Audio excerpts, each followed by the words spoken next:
Buongiorno, ben ritrovati a un nuovo appuntamento con A voi la linea. È cominciata oggi nell'ambito dell'ASUFC la somministrazione della terza dose del vaccino anti-Covid nelle residenze assistenziali. Intanto rimane stabile il numero di pazienti ricoverati nella struttura ospedaliera. A oggi sono 6 in terapia intensiva e 16 nella clinica di malattie infettive.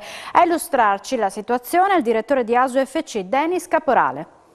Si parla di terze dosi per quanto riguarda il vaccino anti-Covid, ma qual è effettivamente la situazione? Perché almeno nell'ambito dell'azienda sanitaria universitaria del Friuli Centrale sono già cominciate da qualche giorno le somministrazioni appunto della terza dose. Ne parliamo con il direttore generale Denis Caporale. Facciamo il punto della situazione.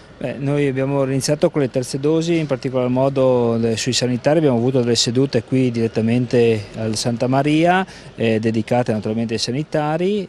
Oggi abbiamo iniziato la terza dose presso le strutture residenziali, siamo sul territorio di ASUFC, in particolar modo in Alto Friuli, stiamo distribuendo il calendario delle terze dosi per queste strutture in maniera programmata, in modo tale da assicurare naturalmente la priorità anche alle case per anziani. Ecco, perché per il momento sanitari e soggetti con fragilità. Poi è probabile che parta anche per gli altri, anche per le altre persone? Sì, sentito anche il settore superiore sulle indicazioni, sembrerebbe che parta anche la terza dose per i restanti cittadini. E sicuramente la terza dose sarà di supporto al sistema, nel senso che abbiamo visto che laddove le persone sono vaccinate i contagi naturalmente diminuiscono, ma soprattutto diminuisce la gravità delle persone che naturalmente hanno il Covid, quindi le persone vaccinate non presentano le stesse problematicità che hanno naturalmente le persone non vaccinate.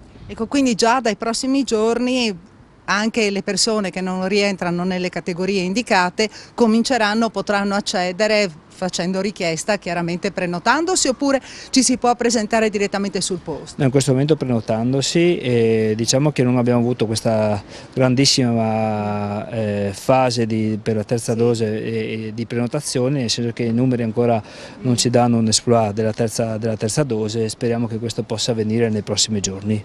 Senta, per quanto riguarda la situazione ricoveri, qual è? Quanti posti letto sono occupati? Quanti in terapia intensiva?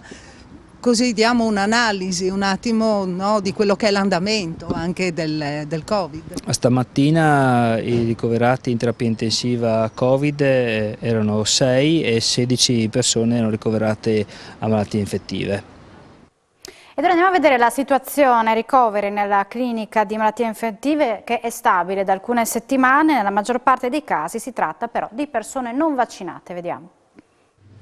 Al Santa Maria della Misericordia di Udine abbiamo incontrato anche il direttore della clinica di malattie infettive, il dottor Carlo Tascini. Qual è la situazione, direttore, adesso anche per quanto riguarda i ricoveri? Ma per quanto riguarda i ricoveri sono allocati nel reparto di malattie infettive, siamo intorno a 15-18 malati, la situazione è così da qualche settimana, in più ci sono i malati in terapia intensiva. Stiamo notando un aumento dei positivi nell'ultimo periodo, la maggior parte dei ricoverati sono pazienti non vaccinati, poi abbiamo dei ricoverati positivi che sono vaccinati e quelli più fragili, qualcuno anche con un quadro di polmonite, però dobbiamo dire che i casi più gravi sono non vaccinati. Noi sappiamo che il vaccino ci protegge dalle forme gravi, dal ricovero, dalle forme gravi e dall'intubazione. Quindi è un vaccino che è efficace sulla malattia più che sull'infezione, ed è per questo che al chiuso bisogna continuare a portare la mascherina, all'aperto possiamo stare più tranquilli. Ecco, per quanto riguarda la situazione delle persone che sono ricoverate in ospedale e che sono vaccinate, ecco, che tipo di persone hanno già delle patologie? Sì, diciamo che le persone vaccinate che sono presenti in ospedale sono le persone più fragili. Sono quelle persone che adesso c'è l'indicazione, in genere dopo i 60 anni, con più comorbidità, di fare la terza dose. Ora, la terza dose deve essere fatta secondo lo schema vaccinale non ritengo che sia importante adesso fare gli anticorpi, perché non solo gli anticorpi ci proteggono, ci protegge anche l'immunità cellulo-mediata e noi purtroppo non abbiamo strumenti al momento per misurarla. Pertanto per coloro nelle categorie dei fragili o poi sotto i 60 anni pazienti considerati fragili con comorbidità, gli immunodepressi e altre patologie possono fare la terza dose e devono farla indipendentemente dagli anticorpi.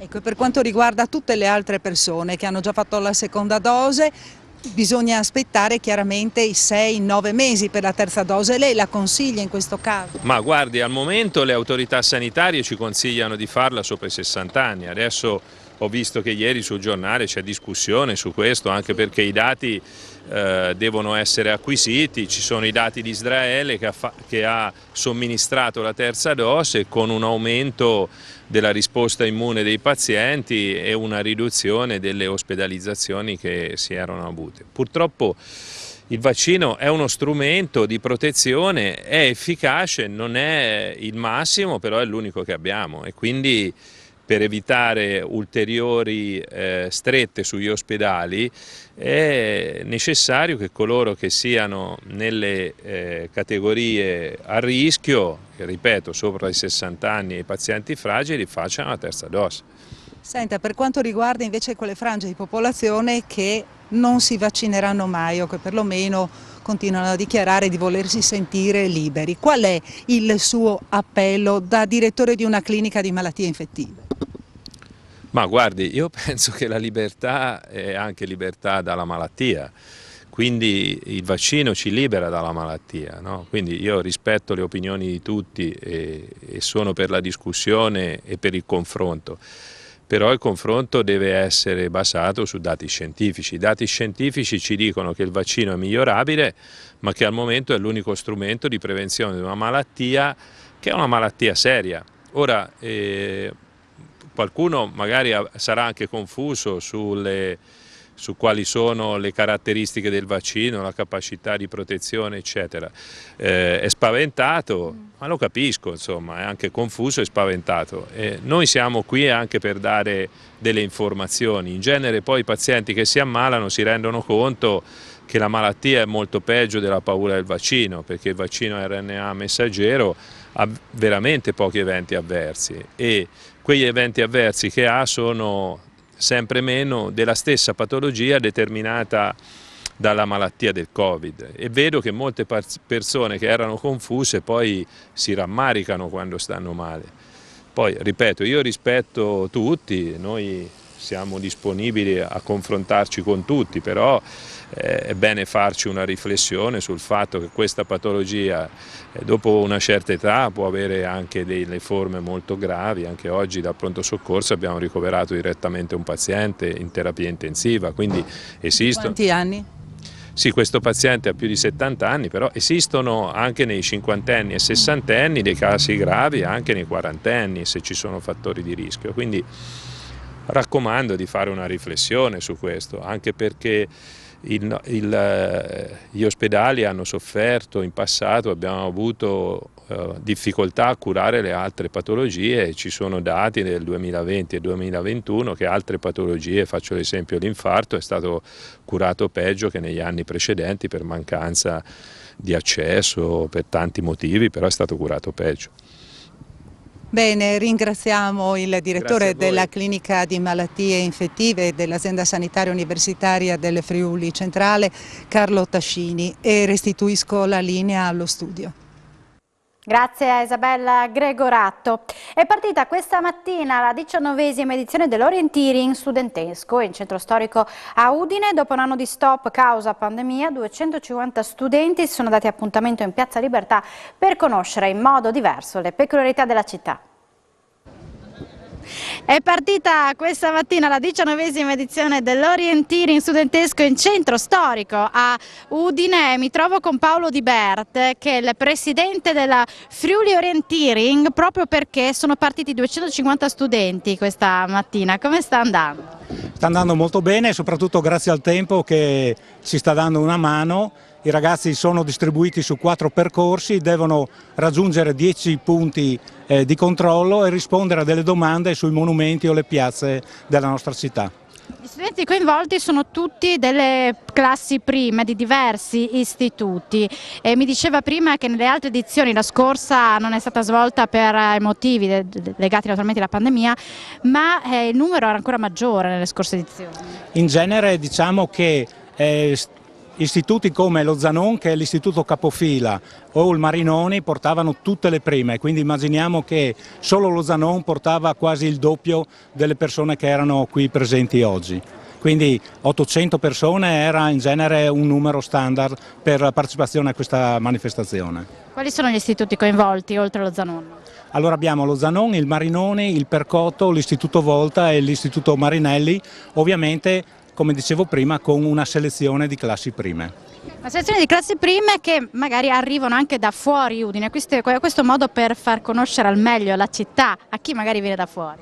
Esatto, infatti è un po' questo l'obiettivo del nostro progetto, è far conoscere a chi frequenterà le scuole udinesi per 5 anni, far conoscere un po' anche il centro storico, i monumenti, le bellezze, i suoi tesori.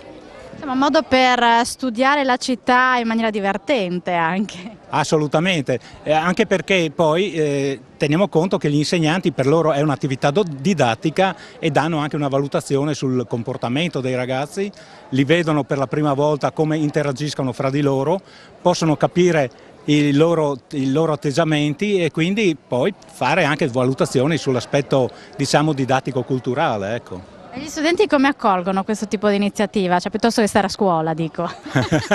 No, beh, è ovvio, è una giornata che dobbiamo intenderla anche come un passatempo simpatico e gioioso, però io noto che anche a distanza di anni tantissimi studenti ricordano in particolare questa giornata, ecco, questo ci fa piacere particolarmente.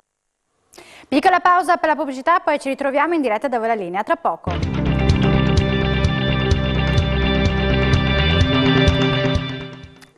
Bentornati a Da Voi la Linea. È stato presentato oggi il merchandising con il logo della Regione Io sono Friuli Venezia Giulia. Proprio dopo la conferenza stampa il Presidente della Regione, Massimiliano Federica, ha fatto il punto sui contagi in Regione commentando anche le manifestazioni dei No Green Pass. Parliamo dei cortei, insomma, oggi un corteo, domani un altro corteo, sabato ancora una manifestazione, insomma, l'immagine però del Friuli Venezia Giulia in generale ne sta uscendo male. No, ma guarda, io non parlo di immagini, parlo di pandemia. La pandemia la si lotta con la razionalità e il buonsenso. Io continuo a spiegare che la campagna vaccinale sta dimostrando una grande efficacia, sta dimostrando che le ospedalizzazioni vengono contenute e dobbiamo andare avanti su questa strada. Non facciamo l'errore di pensare a complotti dovuti a qualche simpatico personaggio che ci li racconta su Facebook, Instagram o Twitter, perché questo oggettivamente diventa pericoloso. Oggi abbiamo un pezzo di libertà in più rispetto allo scorso anno. Io ricordo che l'altro anno, oggi diciamo dov'è la libertà? L'altro anno la libertà era quella di non poter andare sul posto di lavoro perché l'attività era chiusa, il ristoratore non poteva aprire il ristorante perché era chiuso, il barista non poteva aprire il bar perché era chiuso. Beh, penso che oggi con un tampone o con il vaccino si possa fare tutto questo, penso che un pezzo di libertà in più ci sia. Ha detto anche Mattarella, un segnale forte, basta i ciarlatani della scienza, ascoltiamo la scienza, quella vera. E continuo a ribadirlo, cioè la scienza è quella che ci deve guidare ed è la scienza, non è l'opinione del singolo scienziato, ma della comunità scientifica. E su questo noi ci basiamo sui report dell'Istituto Superiore della Sanità, dell'AIFA, dell'EMA, di tutte le strutture nazionali e internazionali che sono preposte a questo. Tutto il resto sono, nella migliore delle ipotesi, opinioni personali, nella peggiore totale falsità che raccontano un qualcosa che non esiste. Noi dobbiamo tutelarci e tutelare la nostra comunità. Io ricordo che gli ospedali pieni non è un problema soltanto per chi ci entra per il Covid, ma un problema per coloro che hanno altre patologie e non trovano la risposta sanitaria necessaria. Penso per esempio ai malati oncologici per quanto riguarda gli screening, che sono stati rallentati in tutta Italia perché gli ospedali erano pieni. Io penso che abbiamo una responsabilità verso tutti e ognuno di noi deve prendersela. Noi non devo dire, allo stato attuale la situazione è sotto controllo, soprattutto perché le ospedalizzazioni sia in area medica che in terapia intensiva tengono, e quindi è un'ulteriore dimostrazione dell'efficacia del vaccino. È chiaro che dopo tutti assembramenti dove di non vaccinati, senza mascherine, urlando, sicuramente non sono il miglior modo per combattere il virus. Dopodiché ribadisco, io difenderò sempre chi vuole manifestare se lo fa nelle regole e rispettando gli altri, anche la libertà degli altri, perché chi vuole andare a lavorare deve avere la libertà di farlo, se un tir deve entrare in porto deve avere la libertà di farlo. Io sarò il primo a difenderli, a poterlo fare, dopodiché gli spiegherò che secondo me sbagliano. 3 giorni di master per la posa del mosaico sono in corso fino a domani nello stabilimento della Trend di Vivaro, la multinazionale che esporta opere musive in tutto il mondo. Nello stabilimento della Trend a Vivaro è in corso una 3 giorni il primo master di posa del mosaico. Siamo in compagnia di Giuseppe Fano, che è il presidente di Trend Group. Insomma, avete dato vita proprio a questo master per trasmettere quelle che sono le competenze e le capacità della vostra azienda che produce mosaici in tutto il mondo. Buongiorno e benvenuti innanzitutto, e ci fa piacere che siate qui oggi perché è un momento importante. Noi produciamo il nostro mosaico e siamo orgogliosi della qualità e delle cromie che riusciamo a ottenere, ma evidentemente il nostro prodotto arriva poi al cliente attraverso il prodotto posato e la qualità della posa per noi è essenziale. Sempre più spesso stiamo proponendo ai clienti non soltanto il prodotto, ma il prodotto installato, quindi un prodotto che ha in mano, in maniera tale da potergli garantire sia la parte di progettazione, che ovviamente è la produzione che facciamo noi in casa, che la posa in opera, così da dargli un servizio completo ed essere certi della qualità, del rispetto dei tempi e della soddisfazione completa del cliente. Insegnare significa anche creare posti di lavoro, perché le persone che poi partecipano ai vostri corsi poi possono essere anche assunte in azienda. Ma noi abbiamo bisogno di poter avere una serie di riferimenti sul territorio. Come giustamente diceva lei nell'incipit, noi siamo una multinazionale e quindi come tale abbiamo bisogno di una presenza di competenze diffusa sul territorio. E quindi noi partiamo dalle conoscenze della carica occupazionale che abbiamo qui in Friuli per portarlo poi in giro nel mondo dove ne abbiamo bisogno. Quindi noi sicuramente formiamo professionalità che lavorano con noi e lavorano per noi, ma creiamo anche professionalità nei mercati di riferimento perché abbiamo bisogno anche localmente ci siano queste competenze. Quindi il rapporto occupazionale è un rapporto occupazionale duale, perché da una parte prendiamo le competenze, le rielaboriamo e le trasferiamo sui territori e dall'altro territorio ci danno una serie di spunti che poi portiamo qui in Friuli in maniera tale da crescere sempre tutti insieme col nostro sistema di operatori. Trend è presente in tutto il mondo praticamente. Noi siamo presenti a livello globale, abbiamo attività produttive negli Stati Uniti, in Florida, in India, abbiamo uffici e attività produttive in Middle East, in Russia e via via, e non vi svelo nulla perché ne stiamo portando sempre avanti di altre. Ecco, il Made in Italy che va nel mondo, insomma, è la capacità del saper fare. La capacità del saper fare, ma soprattutto la capacità del saper concepire. Perché in questo momento noi abbiamo delle competenze enormi locali, il motivo per cui siamo qui in Friuli, e abbiamo un mercato di riferimento che è globale. E quindi il saper pensare come coniugare queste due circostanze, da una parte una conoscenza così specifica, meticolosa, quella lei giustamente ha definito Made in Italy, e dall'altro un mercato di riferimento globale, ci consente di avere una dialettica costante con i territori. Che cosa imparano questi corsisti, quanti sono e perché è stato dato vita insomma, a questo progetto? Trend ha l'idea di ridare al mondo mosaico una parte diciamo, estremamente tecnica legata al mondo dei posatori. Il posatore è molto importante nel nostro sistema perché è parte integrante di quello che potrebbe essere la filiera di vendita del mosaico e di posa in conclusione. Cosa vogliamo fare con questi 3 giorni? Vogliamo fare in modo che i posatori abbiano una linea definitiva e continua per quanto riguarda la soluzione dei problemi durante le pose e di conseguenza anche una linea continua per quanto riguarda la risoluzione degli stessi, perché vediamo che in base da dove viene il posatore può capitare che la stessa situazione di posa venga risolta in modi diversi, quindi viene interpretata in modi diversi. Normalmente il corso ha 8 partecipanti e un maestro di posa che insegna loro in 3 giornate, si divide in 3 giornate. La prima all'inizio è teorica, di spiegazione dell'azienda, di quello che è il nostro diktat, di quello che vogliamo fare. E la parte seconda della giornata invece cominciano già a prendere in mano i nostri articoli, i nostri mosaici, le nostre lastre, i nostri agglomerati, e il secondo e il terzo giorno approfondiscono durante la posa varie strutture in modo da trovare le diverse casistiche per quanto riguarda il loro lavoro, quindi è la soluzione che il nostro maestro dà nella situazione. In questi giorni i ragazzi non posano tanto materiale, posano diciamo, la quantità idonea che serve loro per approfondirne la conoscenza e la gestione della stessa. Dopo lo stop per la pandemia ritorna Salvadigus, esperienza itinerante nel gusto all'insegna della selvaggina. La perla del Friuli aspira a diventare la perla del gusto. Lo chiedono i ristoratori locali che dopo un anno di stop hanno annunciato l'avvio della 15ª edizione di Salvadigus, la prima post pandemia. Il calendario e i menù di Salvadigus sono stati presentati nel corso di una conferenza stampa ospitata al ristorante Costantini di Collalto di Tarcento, alla presenza del presidente del Consiglio regionale Piero Mauro Zanin e del sindaco Mauro Steccati. È una nostra sfida di questi ristoranti di Tarcento che da ormai 15 anni facciamo questa manifestazione. Quest'anno ci siamo noi di Costantini, c'è l'Osteria da Tinat, l'Hotel Centrale e l'Osteria di Villafredda.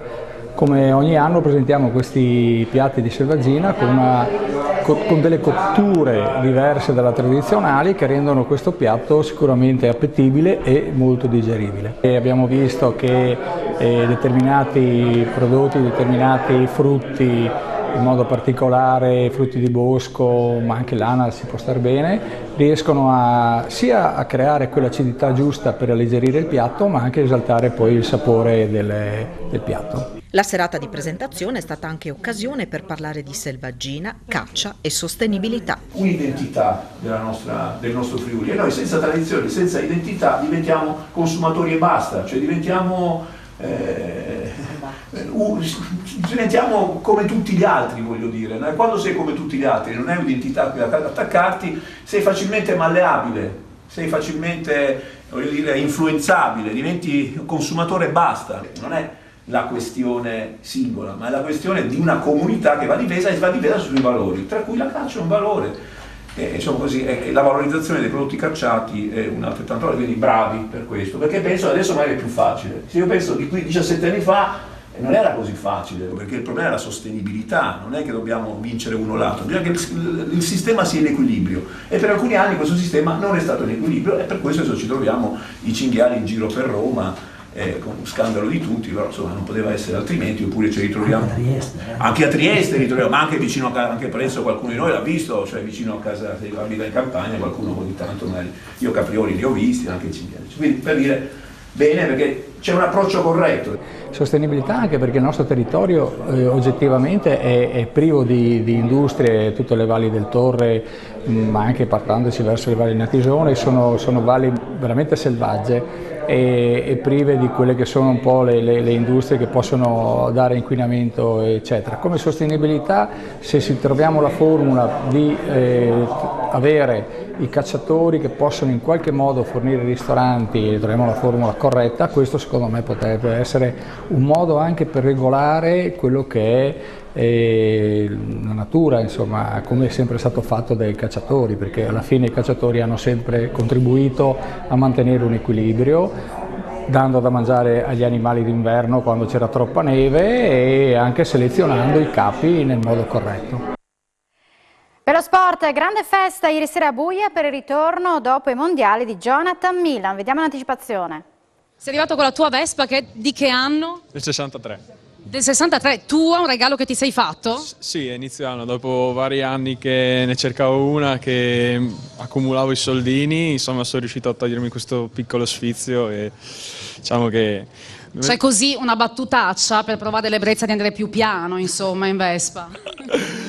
Però è andare lenti per godersi il panorama, ecco, è un qualcosa per vivere di più il panorama. Esatto, più slow, per guardare qualcosa, non fissi lì sulla pista. Gilberto Zoratta ha fatto lo scherzone, ha detto stiamo tutti zitti, vediamo che faccia fa. Poi ti sei allargato in questo tuo sorriso, questa gente qui sono vissuti dei momenti indimenticabili. Grazie che ti dice questa gente, e tu cosa dici a loro dopo questo 2021, come lo definisci? È semplicemente fantastico, a loro posso solo che ringraziarli di cuore, perché per la seconda volta sono riusciti a organizzare qualcosa di fantastico, a invitare perfino il mio Vespa Club di Gemona, a cui sono iscritto da inizio anno, e essere qui stasera penso che sia veramente un'emozione. Grazie veramente. cominciano le vacanze, sei stato premiato, hai ricevuto un premio importante, adesso poi insomma tutte le medaglie, adesso cosa farai? Beh, adesso mi concederò 2 settimane e mezza di vacanze, di pausa dalla bicicletta e poi ricominceremo piano piano, a dicembre avremo i primi ritiri, poi a gennaio di nuovo, quindi si inizierà a riprogrammare la stagione e dai, per il momento godiamoci queste 2 settimane ben guadagnate, ecco. Si rischia di affievolirsi un po', no? Però non avendo mai vinte anche le altre gare, la voglia di fare, la voglia di spingersi sempre oltre rimane. È rimasta a tutti noi anche del quartetto, è rimasta a me anche per l'inseguimento individuale dall'anno scorso. Dell'Europeo dall'anno scorso che avevo perso in finale e quindi sai, una cosa e l'altra volevo rimediare alle cose non fatte, alle cose che non ero riuscito a fare l'anno scorso, quindi diciamo che questa Olimpiadi mi aveva dato ancora più grinta, mi aveva detto ok Johnny, ce la puoi fare, perché hai visto che se ti impegni riesci ad andare alle Olimpiadi, che se ci impegniamo come quartetto riusciamo a vincere tutto quello che vogliamo e quindi sai, ci ha fatto prendere ancora di più l'idea di quello che siamo riusciti a fare nei mesi prima, nei mesi precedenti all'Olimpiade e quindi è una cosa che ti dà l'Olimpiade, che ha dato ancora più grinta, ancora più voglia di fare. Ecco. Jonathan è un ragazzo fantastico, ha 21 anni appena compiuti, quindi ha tutta la carriera davanti. Sì, abbiamo deciso quest'oggi con la Jazz Bike, anche con l'amministrazione, di fare una festa molto più familiare, ecco, proprio per dare il senso di calore. Poi è stata bellissima la sorpresa del Vespa Club che si è presentato insieme a lui, improvvisata, veloce, però sicuramente ben riuscita. Diceva giustamente Gilberto Zorat quanto è bello vederlo, anche in questo momento lo sta facendo, gli autografi, i sorrisi anche con i più piccoli, davvero regala delle emozioni uniche, ha una spontaneità, adesso al di là del grande campione che è un aspetto umano importantissimo. No, lui è un ragazzo d'oro, lui è così, io lo conosco da quando è nato, lui è così come lo vedete, è sicuro, spontaneo, un buono, un gigante buono, veramente. Anche 15 giorni fa al Giro d'Italia è venuto a premiare la prima giornata i ragazzini giovanissimi, ha fatto fotografie, autografi a tutti, io penso che abbia firmato 1000 autografi eppure sempre col sorriso e sempre spontaneo, una bravissima persona.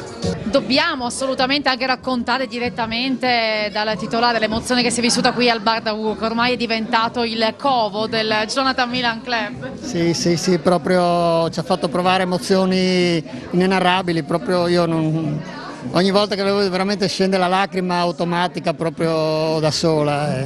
È valsa la pena insomma di vivere questa estate, di allestire tutto il mega schermo. Sì. Anche al momento che si era passati la pandemia e tutto ci ha dato proprio queste emozioni, sono servite a darci un po' di forza, un po' di coraggio, un po' di animo. Sì. E adesso avete un bel regalo da appendere qui in bar. Sì, mamma mia, sì, arreda solo lui il bar, solo con le sue vittorie. E poi insomma mi è piaciuto quando lo ha ringraziato, lui dice grazie, e dice no ma grazie a te Jonathan, perché lui ringrazia tutti ma non si rende conto di quanto ci ha dato. Lui proprio, mi va ringraziato lui perché è stato proprio, sì, non ci sono parole aggettivi per definire le sue gesta. La sensazione è che comunque ci rivedremo al Bar da Ugo. Sì, penso di sì.